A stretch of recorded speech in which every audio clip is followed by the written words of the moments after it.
Well, good morning and welcome to another edition of Elevenses, the breakfast show from Kevin Williams here at Survival Skills Rider Training. It's Wednesday, the 7th of April. I'm sure I've got the date right today. I have. And it's show number 128 in this year-long series. What have we got for you today? Well, Deliveroo riders are planning strike action across the UK. A British company has developed a new kind of electric motor using electromagnets. MAG are polling motorcyclists regarding their views on the petrol engine. An illegal Easter dirt bike mass ride in Auckland has led to arrests and seized bikes. I've got two quick follow-ups to last times stories about CyclingUK and their attitude to powered two-wheelers, and about training schools and three-wheelers. And we've got an item on a three-wheel micro camper. And we'll quickly take a look at KTM's new 180 horsepower naked bike and just take an overview of their advertising policy too.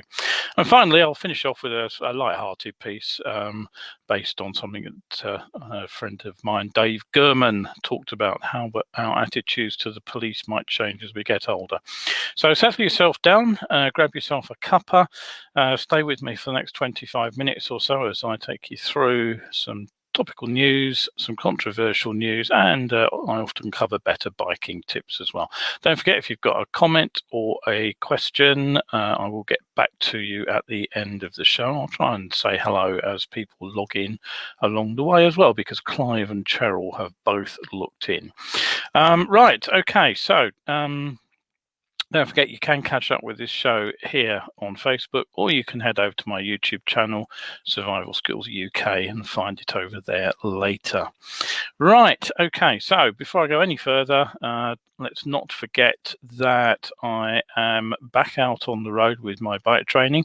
As I mentioned on Sunday, things didn't go entirely according to plan on Saturday when my camera fogged up, but bookings are coming in and I am available weekdays and weekends, of course, as well as evenings soon when the light goes out a little bit further and we get some decent daylight longer through the day. So do look in at my website, survivalskills.co.uk, and see what I have to offer for you. Right, okay, so what's going on in the world? Well, unless you're the sort of person who follows the stock market, you've probably not been aware that Deliveroo, the food delivery company that you most certainly have heard of, went into open trading in the stock market in London last week. Now, as trading restrictions on their shares were lifted, the values initially rose by 3%, but as of yesterday, they'd fallen back to 288p per share, which was well below the 390 offer price when the sale opened. So that's already slashed 3 billion from Deliveroo's valuation, and has variously been described as disappointing by some stock market analysts and a disastrous London stock market debut by another. One of the possible concerns is that institutional investors have actually steered clear of Deliveroo because of concerns over employee conditions. Deliveroo riders have been speaking out about the low pay and the unsafe conditions they face whilst working on the streets. And things could be about to get rather worse for them because just get the picture up. There we go. Deliveroo riders are expected to strike over pay and conditions. The strike organisers are the Independent Workers' Union of Great Britain, and they said hundreds of riders are planning to join these socially distant protests, which are planned for London, York, Reading, Sheffield and Wolverhampton. The union doesn't say how many of its members work as Deliveroo riders, but they do say that they want the living wage, safety protections and rights, including access to holiday and sick pay, and an end to unpaid waiting time, and the right to refuse unsafe work without penalty. Now, this all comes on the back of a Bureau of Investigative Journalism investigation, where they looked into invoices that more than 300 riders actually put in over the past year to Deliveroo. And what they concluded was that 1 in 3 made less than £8.72 an hour, which is the minimum wage for those aged over 25. And they, in fact, failed to achieve that earning level during shifts that were lasting up to 12 hours. Some were recorded as earning as little as £2 per hour. Now, Deliveroo riders don't currently receive sick pay or holiday pay due to their self-employed status. And of course, they also face considerable risks riding in busy traffic. That's something I'm familiar with, although you might be arguing that they make some of their own risks, and certainly riding standards are pretty piss poor, without mincing words. But they also suffer threats, of course, from thieves who regularly steal bicycles and mopeds. And there's little fear, basically, of the police actually getting involved in these cases. They occasionally find a stolen moped, but far or more often than the case just goes on record, nothing else actually happens. And of course, at least one rider has been sprayed with acid during a robbery. So, ahead of the strike, Alex Marshall, who's the IWGB president and former bicycle courier himself, said Deliveroo presents a false choice between flexibility and basic rights, but the Uber ruling showed that here, as well as abroad, workers can have both. If you're not familiar with the Uber ruling, basically that found that Uber drivers were actually employees, not self-employed. So speaking to Sky News, a Deliveroo spokesman put the opposite point of view. This small self-appointed union does not represent the vast majority of riders who tell us they value the total flexibility they enjoy while delivering with Deliveroo, alongside the ability to earn over £13 an hour. Only today we ran a survey and 88% of riders said they were happy with the company and flexibility was their priority. We are proud that rider satisfaction is at an all-time high and that thousands of people are applying to be Deliveroo riders each and every week. Riders are at the heart of our business, and today we're beginning a new consultation with riders about how we should invest our new 50 million community fund. Okay, so obviously there are always different viewpoints from any end of an argument, and it's not too surprising that Deliveroo's view of what's happening is diametrically opposed to the view that some of the riders seem to hold. Where the truth lies is hard to gauge, but probably somewhere in the middle. The community fund appears to be cash raised by a kind of locked-in investment, and apparently this is being funded by shares that are available to be bought via the company's app, but you don't get an option to sell them. Now, I'm no stock market guru. I know absolutely nothing about how that works, but certainly it's not anything I've ever heard of before. However, despite the fall in the shares in open trading, the Deliveroo founders, Will Shu and Greg Orlovsky, are still set to make millions from that stock market launch. And Chancellor Rishi Sunak has, of course, hailed the company as a true British tech success story when it confirmed in March that it would be floating at the end of last month. But here's a warning note, just in case you're thinking of rushing out and buying Deliveroo shares. While they have benefited from takeaway deliveries, which have gone up dramatically during the coronavirus lockdowns, their orders in January and February were up 121% higher than the same period a year ago. The company still made an underlying loss for the year of over £22 million, which is interesting, isn't it? I'd be interested to know how their books are balanced. Still, that's nothing to do with me. I shall leave that story there. Okay, so on to what could be a British success story. And with the increased demand for electric vehicles, there's also an increased demand for rare earth magnets. Now, these are the strongest permanent magnets available, and they generate the best performance from generators and motors. And so they're also used in wind farms, in the wind turbines. The problem is, of course, that some of these metallic components, the so-called rare earth metals, actually require the processing of huge amounts of rock to refine relatively small amounts of the final product. So not surprisingly, there are two problems. There's an increasing level of ecological concern about the process of mining the ores in the first place.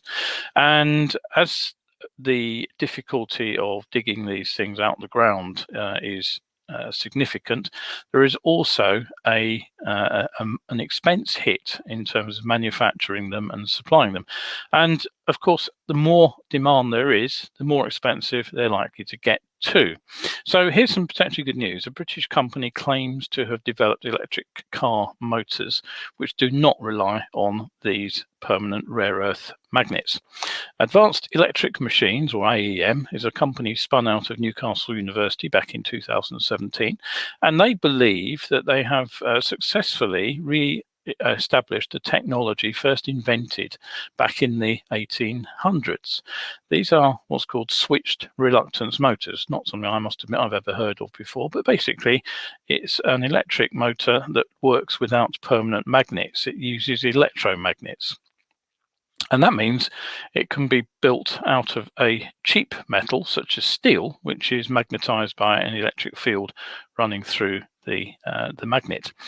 Peter Field, who is a former vice president at Ford, was brought in as a chairman to oversee AEM's fundraising and scaling up. And it's hoped that an initial round of funding could support an expansion from a production capacity of 10,000 motors a year up to at least 100,000.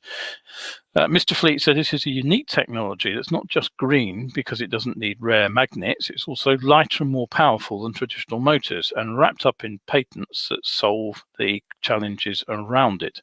Now, the problems appear to have been that until now these motors with the electromagnets have been hard to control, and they've been hampered by problems such as noise and vibration. AEM claim that their patented technology solves those challenges and allows these motors to move off into the mainstream. And to that end, they are working with a number of global car manufacturers, including Bentley, about how their technology could be adopted. And so they're looking to raise £250 million to aid this expansion. They need 30 million over the next few months to boost their UK production capacity, and they will then look to seek another 220 million within the year to further growth as the ban on petrol and diesel cars looms ever closer. Mr. Fleet said rare magnets are going to be an increasing problem as the automotive industry electrifies. We've already seen prices of submagnets double in the past year. We're a global company that has found a solution to what is a global problem. So there we are. That's quite a sort of an encouraging story. Let's hope that manages to take off and could hopefully hold the price of electric vehicles down. Okay, now moving from one electric issue to another electric issue, the Motorcycle Action Group has actually I've got a link here somewhere. Here it is. Let me just put the link up for you, and you can follow that in a moment. They've launched a poll of UK motorcyclists to gauge their opinions on the use of petrol-powered motorcycles. Now, as I've just said, we know the UK government is clearly intending to move away from fossil-fueled vehicles to an electric fleet, and to that end, there will be a ban on the sales of new petrol and diesel-powered cars and small vans as soon as 2030, which isn't as far away as it sounds. And so motorcyclists generally are worried about how that will affect two-wheelers. Although motorcycles are definitely not included in the 2030 ban, it is likely that petrol engine motorcycles will be included in a later stage of legislation, even if they're not already being displaced from city centres by ever widening green zones, which are only accessible to electric motorcycles. That's likely to happen at an increasing rate, I would imagine. Now, MAG point out quite rightly that the existing vehicle fleet will neither disappear nor even be replaced overnight, but they do accept that that progress and change is inevitable. But what they're asking is whether MAG should be fighting to preserve the internal combustion engine for motorcycles and scooters. MAG's chair, Selena Lavender, says it's important to acknowledge that change is coming, and as an organisation, we're not standing in the way of progress. If you want to ride an electric motorcycle or scooter, or indeed have already made the change, then there is a place in MAG for you. However, at this time, the options don't make sense to a great deal of riders, a great number of riders. They are fearful of being forced off the bikes they cherish and see them potentially being demoted from a transport choice to a museum exhibit. MAG have already polled their members, and they're now opening this survey up to all riders to quote, in an effort to gauge how important riders feel the move away from traditional petrol engined is to them. So the survey form, I've just popped it up in the comment stream. So if you want to contribute, you have until 5 p.m. on Tuesday, the 20th of April, 2021 to say your own piece. Right, okay, so don't forget, you are watching Survival Skills here. I've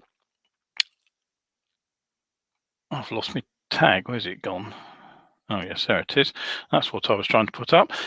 Survival Skills and Elevenses. Elevenses is run every Wednesday and Sunday at 11s, and we look at some topical news, controversial views, and usually cover some better biking tips at some point along the show as well. So, right, okay. We have, who's looked in? Sue and Jim have both looked in. Good morning to both of you.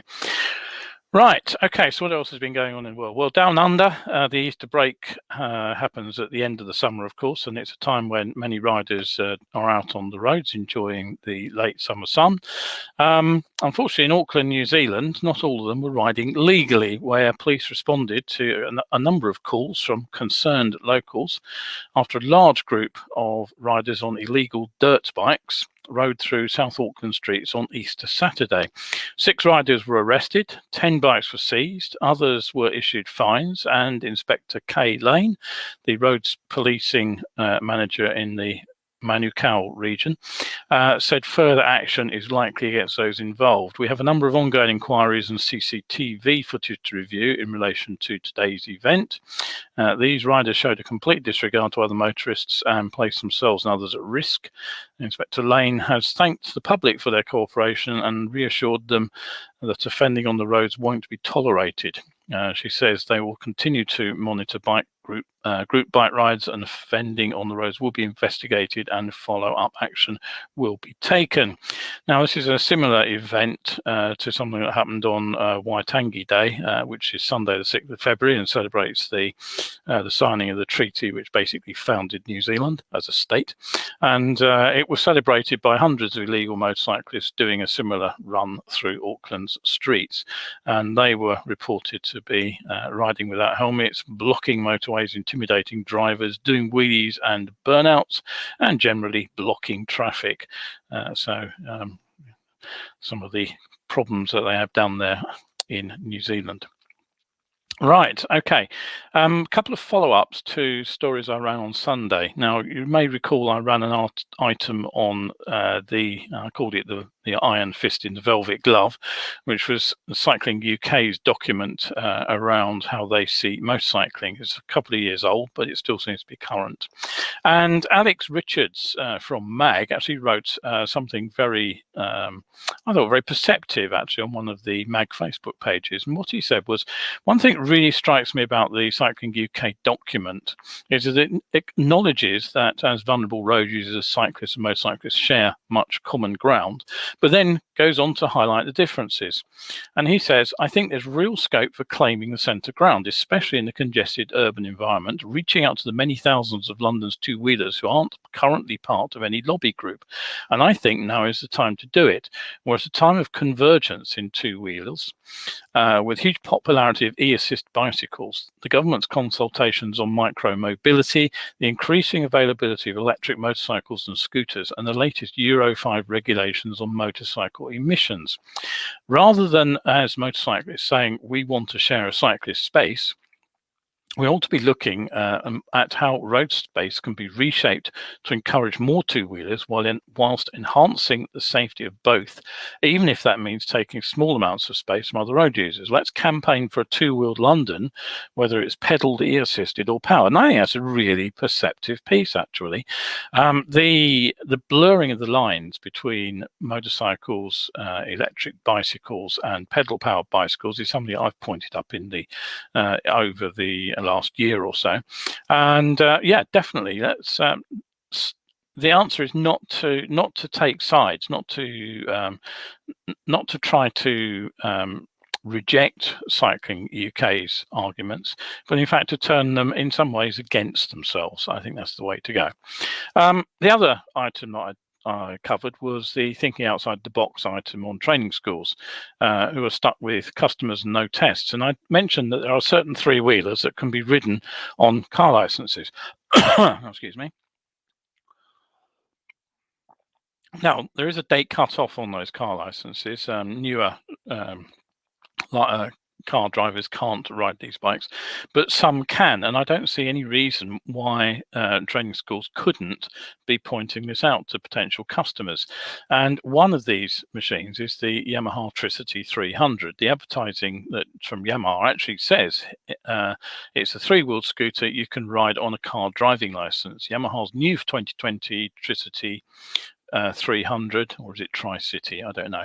Is one of those few motorbikes eligible to be ridden, or should that be driven, on a car driving license with no further training required. Yeah, well, no further training, but it's a sort of if it's a three-wheeler, it has more bike dynamics than a car, so no further training is technically correct, but it wouldn't be a bad idea for training schools to actually offer training courses on these vehicles, in my opinion. Some of the older Piaggio MP3s and I believe some of the Gileras too also have the wider track necessary to be registered in the way that allows you to drive them on a car license, but you will need to check the logbook on these older vehicles. So is the market small because no one wants to ride a three-wheeler, or is the market small because no one knows they can ride a three-wheeler? You know, the Tricity and its similar models won't be for everybody, but at a time when car driving is increasingly fraught with difficulty and public transport still isn't an appealing option for many people, why not make that move, you know, in a direction as a training school that gets people onto a bike, it's bigger than a 125, genuinely capable of commuting, even carrying a passenger, and they might come back when they can get their full license when the DVSA finally clear the backlog. Right, okay, so that's an interesting idea in my opinion. Just a shame that I think nobody seems to be interested in following it up, which I think is a mistake. Right, okay, take a look at this. What the heck is that, you're probably asking? Well, it's another three-wheeler. I do like to try and get some continuity between my stories. It's the Electro-Frosh, or electric frog if you prefer, and it's a sort of camping e-transporter.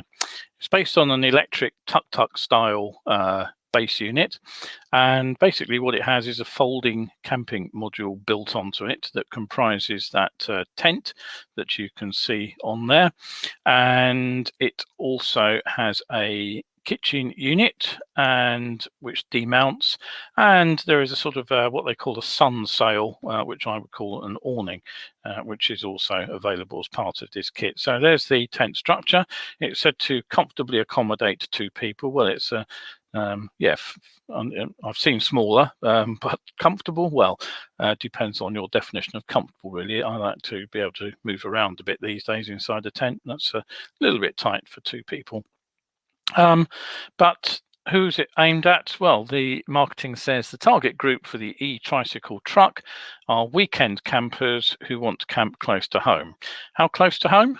Well, actually quite close to home, because the problem is that the thing has a maximum range of 60 kilometres or 37 miles. So you won't be getting far outside of central London before you need to find your campsite. But there we go. It's an option, something a little bit different for you. David McCutcheon has also looked in and said hello. Good morning, David, to you. Right, okay, how do we perceive motorcycling? Well, motorcycling's always had something of a bad boy image. Ever since movies like this, which you may recall, the Wild One, motorcycles have, sort of pushed the boundaries for performance, noise, behavior which moves slightly outside the mainstream, let's put it that way. The trouble is, it seems that some companies simply can't stop trying to exploit that stereotype. And the latest is KTM. According to the press stories, they're pulling out all the stops in the battle for super naked supremacy in 2021 as they launch a lighter, angrier and more focused KTM 1290 Super Duke RR. Let's have a look at it then. Here it is. It's a limited edition, only 500 will be built. It's top spec. KTM haven't disclosed how many will be coming to Europe. I didn't even bother to look up the price, and the bikes will only be available through an online pre-order portal, which opens tomorrow, April the 8th. So if you're watching this on catch up in a few days' time, you've probably missed your chance to book one. It all sounds very impressive. It's 9 kilograms lighter than the standard Super Duke car. It just weighs 180 kilos, which is featherweight. It's got white power suspension, carbon fiber bodywork, and so on. The engine is claimed to produce 180 horsepower and 103 pound-feet of torque. But what really caught my eye was not the performance of the bike, but the marketing. The UK website describes the bike as leaner, meaner, and an even more menacing hyper-naked bike than ever before, and says that it takes the beast to the next level. Moving on down through the specs, the gearbox is improved. Why? Quite simply, quicker shift times equal more acceleration. And the clutch, well, that allows for aggressive downshifting from speed. The electronics package prevents involuntary wheelies, but voluntary ones could easily be a thing of your future. The frame itself is 3 times stiffer than its predecessor, and that apparently translates into an ultimately faster ride. Meanwhile, the front fork setup allows riders to fine-tune the front end for full-blown apex attacks. The bodywork is aggressive and menacing. Menacing crops up fairly regularly right through the online brochure. And the ethos behind the bike is to focus on pure performance, with KTM claiming that they gave their R&D department full rein to build the bike of their dreams. Well, they clearly gave their marketing department full rein to play off their biking fantasies as well, didn't they? It's all a very long way from the bikes. Oops, that's the wrong button. Let's try and get the right button. 1960s campaign from Honda, which was aimed to reverse the bad boy image of motorcycling and make motorcycling acceptable to the wider public. Now, during a recent Road Safety GB, the powered two-wheeler online event that I had a presentation on, I was actually listening to Karen Cook from the MCIA, the Motorcycle Industry Association here in the UK, talking during a discussion session, and she was desperately pounding out the line that motorcycling is now safer than it's ever been because people don't buy sports bikes anymore. Well, yeah, right, okay. Just read the publicity that KTM have been pumping out there. The fact is that policymakers at the highest levels around the world see motorcycling as an anachronism, and they don't see it as a valid means of transport in the 21st century. That's everyone from the founder of Vision Zero, who said that motorcycles have no place in a modern transport system, right to the World Health Organization, who say that motorcycling should not be encouraged. Basically, all these people really are looking to build a coffin for motorcycling. And frankly, advertising campaigns like this, well, they are supplying the wood and nails. KTM, I think you should be absolutely ashamed of yourself. Right, okay, let's finish with a slightly lighter note. Does growing older change your perception of the police? Well, a nice piece by Dave Gurman suggests that it might. I'll dig out the link to that as well and put it up in a moment. But basically, Dave was writing an article which I read and I had a good old chuckle about. Dave, like me, is a former courier. He's also written some excellent books about motorcycling. He was editor of the Riders Digest for a while. We both had shows on Biker FM, and you can catch his show on Exile FM now if you're interested.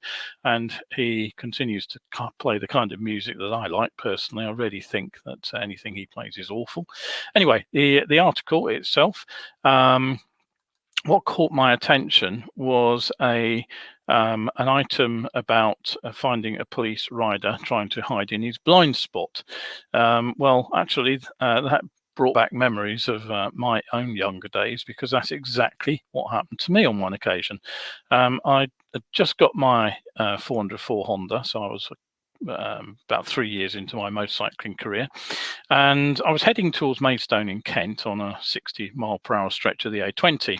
I sort of came around a corner at or about 60, and I just spotted a police motorcycle in front of me going a bit slower than me.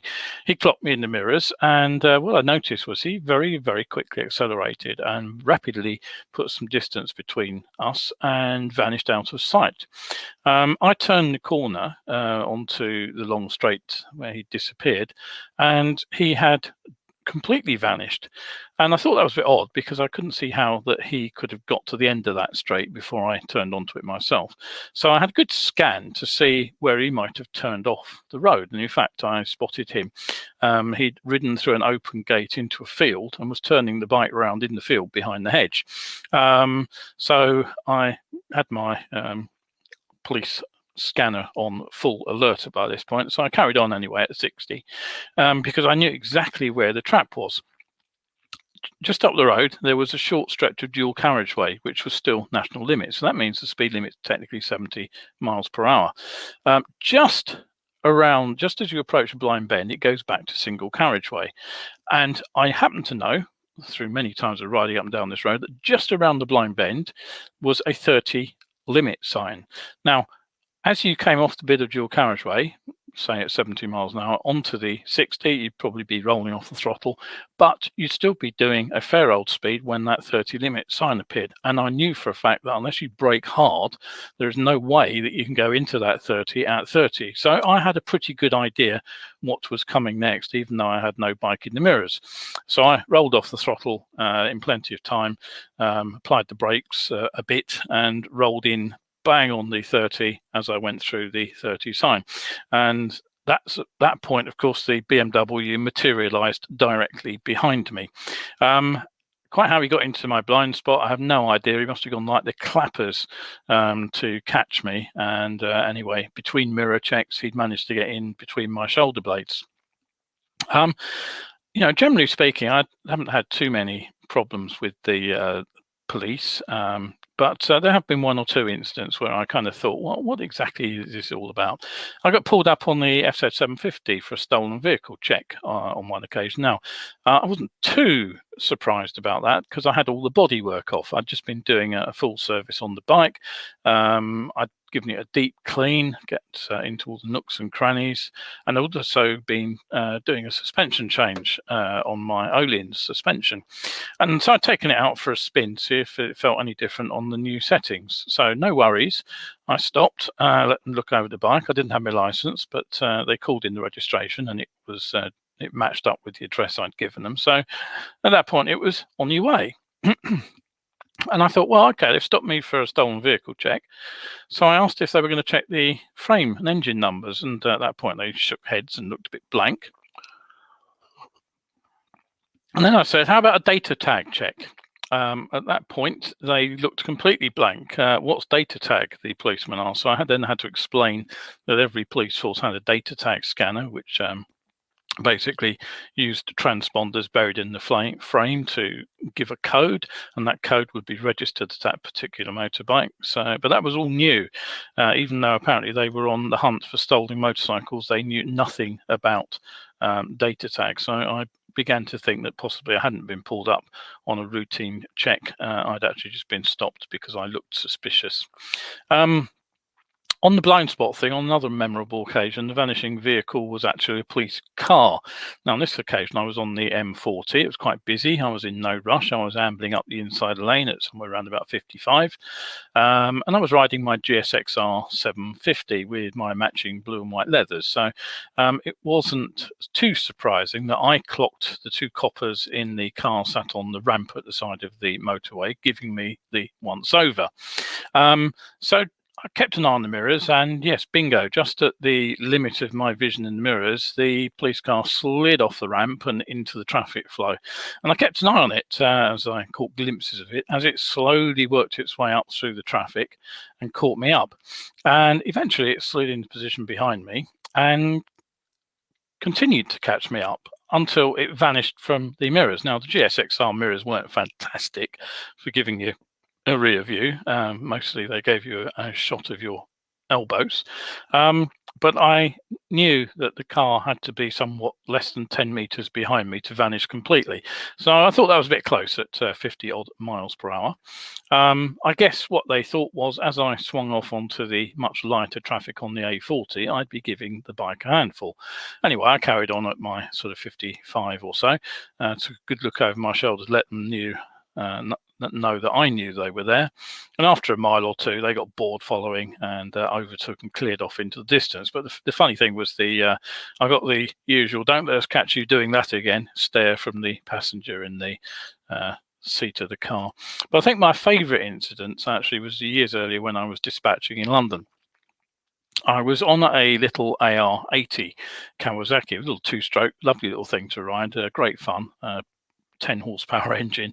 It was perfect London runabout for busy traffic. Light, slipped through gaps, had decent acceleration, had fantastic brakes, too good in some ways. I kept falling off it until I fitted a decent front tyre. But anyway, the point was that this bike was obviously a little bike. It looks like a learner machine. So I was sat there at a red traffic light on the Tottenham Court Road, and the next thing, there's a whoop from behind me, and policeman gesturing for me to pull over. So I just basically get off the bike and park it at the side of the road. And policeman gets out and he says, "I'm stopping you because your indicator's not working." To which I looked a little bit blank and said, "Well, that's because I'm in the straight on lane going straight on."